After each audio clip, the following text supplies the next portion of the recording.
Hello Skillr Boxers. Today, we'll break down the most important fundamental techniques in boxing. These technical foundations will also allow for more advanced techniques to develop from a good base. So whether you are a beginner or competing, pay good attention, as this video will help you build a much more solid boxing game. We broke down the technical fundamentals into three key areas: footwork or position, defense, and offense. So let's start from the ground up. Footwork/position fundamentals. Textbook boxing stance. In a textbook boxing stance, your feet should maintain space between each other on both the vertical and horizontal plane. My front toe is gonna line up with my back heel, okay? So it's a toe-heel alignment. It kind of keeps that balance, it keeps that separation. You don't want your feet behind each other. You definitely want to keep them slightly separated. That's what keeps you grounded. This stance allows for movement across the X and Y axis. If you stand two-bladed, it will be more difficult to move laterally. If you stand too square, it will hinder your ability to move forward and backward. Some styles might fit a more bladed stance and others a more squared stance. But fundamentally, you should learn to box from this foot positioning. I see a lot of fighters, they want to get a little bit too parallel because it makes them a smaller target. It's a good idea, of course, but we need a little bit of lateral movement. When you're shoulder width apart, 1 foot forward, back foot's there. You have a good balance, good base. It is important that when you move around the ring, you maintain this posture and remain always balanced. And if 1 foot moves 3 inches, the following foot goes right 3 inches also.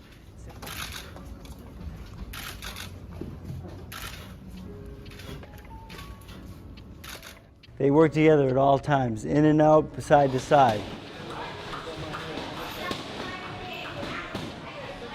Another crucial factor to consider in your boxing stance is that your knees should not be rigid.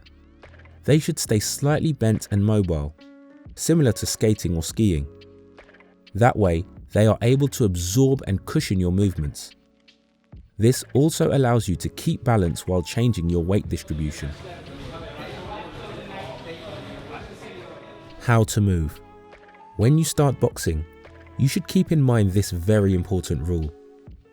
The foot that is in the direction you want to go moves first. If you want to go left, your left foot goes first. If you want to go right, your right foot goes first. This way, you are opening the stance and then closing it.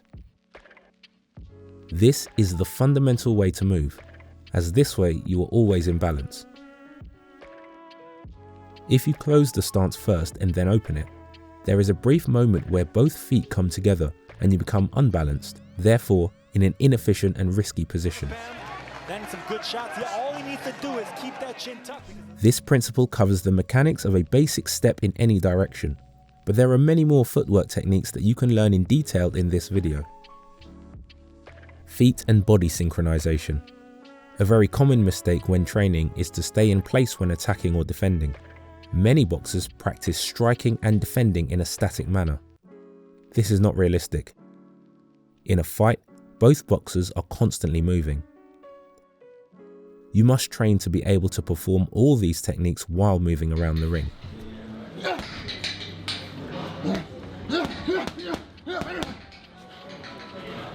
So a lot of these guys, they were just sitting there. A lot of times you gotta punch and move. You gotta walk with it. See, the coach will tell you to do the combination, but it's good to walk with those punches too. Avoid moving in straight lines.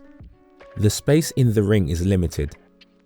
If you step back constantly, you will end up trapped in the ropes. A good rule of thumb is to never move more than twice backward. So always, after 2 steps back, circle to the center. This could be a pivot, a sidestep, or any move that gets you out at an angle. And you're still executing game plan underneath. Choosing southpaw forward to actually square up. Not there, you're sticking that jab sometime. Defensive fundamentals. Eyes up, chin down. You need to see everything while keeping yourself protected. Most beginners tend to either look down when defending or lift their chin when watching their opponent. Hands are higher and chin lower. Both are major mistakes. When you drop your eyes, for example, while slipping or rolling under a hook, you lose sight of what your opponent is doing. The moment you stop seeing him, you stop reading their movements, and that's when you get caught. And when you lift your chin to look up, you expose your jaw, the most vulnerable spot in boxing. The goal is to keep your chin tucked while still watching your opponent clearly. Chin is tucked. Yeah. You're always tucked. Yeah. Yeah. And that habit, I was taught that. And a guy who can cut the ring forces the boxer. You should be looking at them through your eyebrows. Your head is tilted slightly forward, your chin protected by your lead shoulder, and your vision never leaves your opponent. This increases your ability to absorb shots and can even make your opponents more hesitant to throw. It's also important not to block your own vision when defending. When you cover up, make sure your gloves and forearms don't hide your opponent from your view. Stay compact, but always aware of what's in front of you. And last but not least, don't close your eyes when punches are coming your way. It's an instinctive reaction, but one that'll cost you. Train yourself to read and react to everything your opponent throws. Develop a solid high guard. Blocking isn't the most spectacular form of defense, but it's essential, especially for beginners, because it doesn't rely on fast reactions or perfect timing. A high guard is something you can always fall back on. When you're tired, your high guard will still be there to protect you. That's why it's one of the first defensive habits you need to build. You have to get comfortable staying in that shell while your opponent wastes energy punching your arms and gloves. You're conserving energy, staying composed, and waiting for your moment to respond.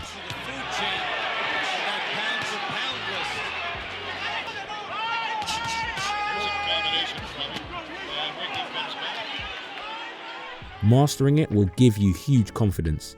You know you can protect yourself even when everything else breaks down, and that makes a massive difference inside the ring.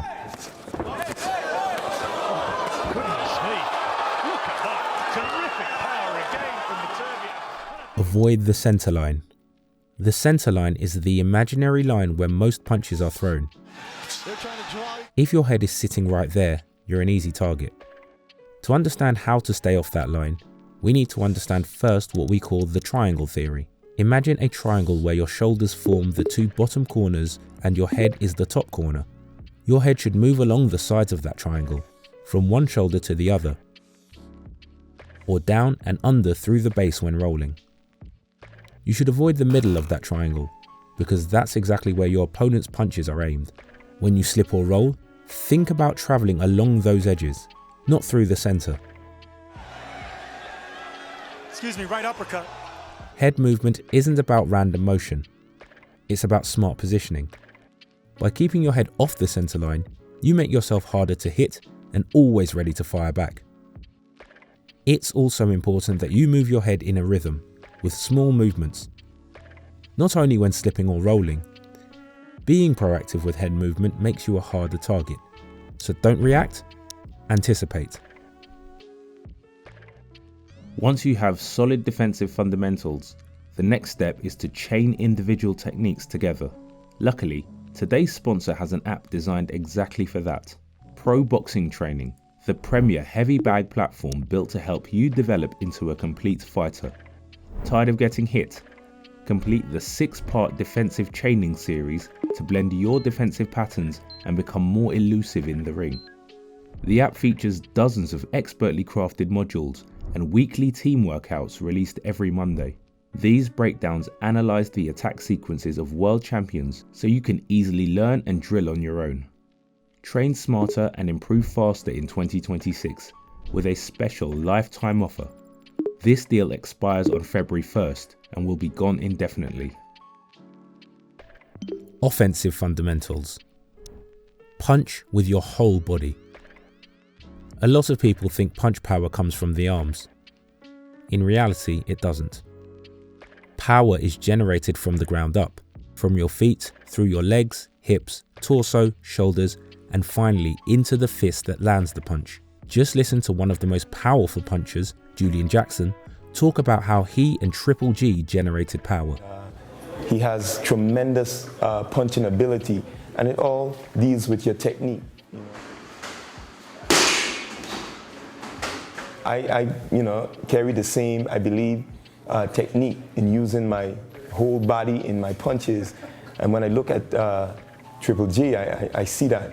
One of the biggest drivers of power is hip rotation, followed immediately by the rotation of the shoulders.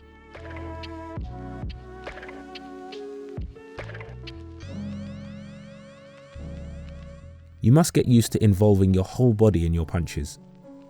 Arm punches can be effective at certain times if executed deliberately, but fundamentally, you should learn to punch in a synchronized way.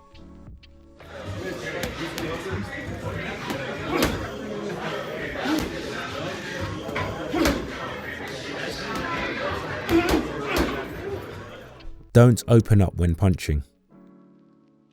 A lot of fighters forget this. Once they start throwing punches, all their focus goes into offense and they drop their guard completely.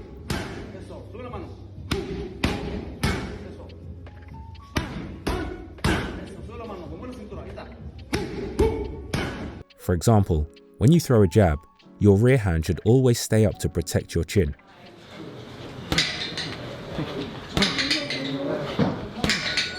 The same goes for every punch in your arsenal. One hand punches, the other protects.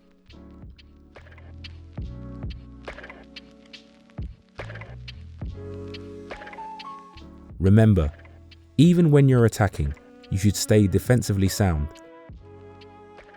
Stay compact and never open up completely. Because the moment you do, that's when a smart opponent will make you pay.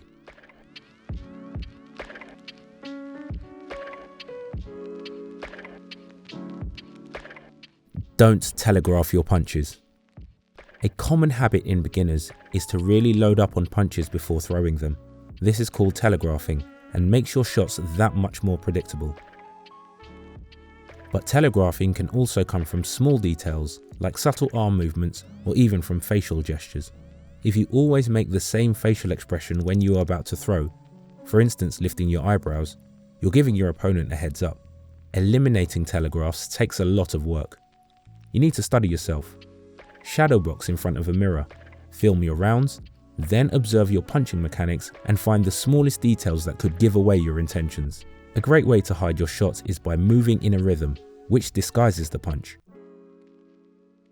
You can also hide your punch in your high guard, trying to load up as little as possible to make the shot more unpredictable.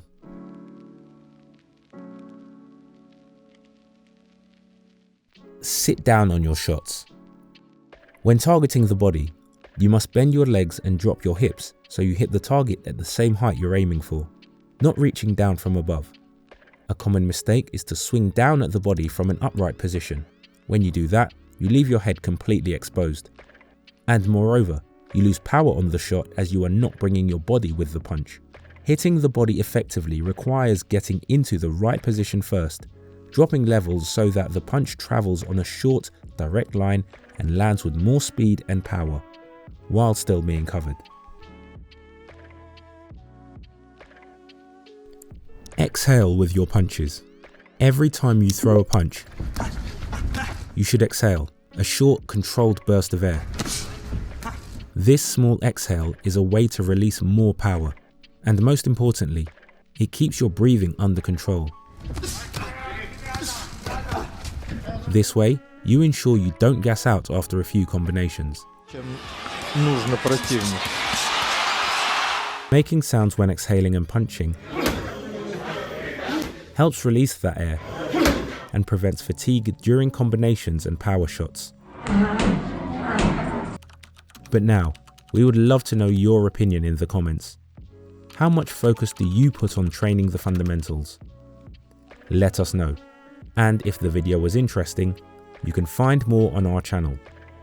And to your left, we've chosen a video that we thought you may like.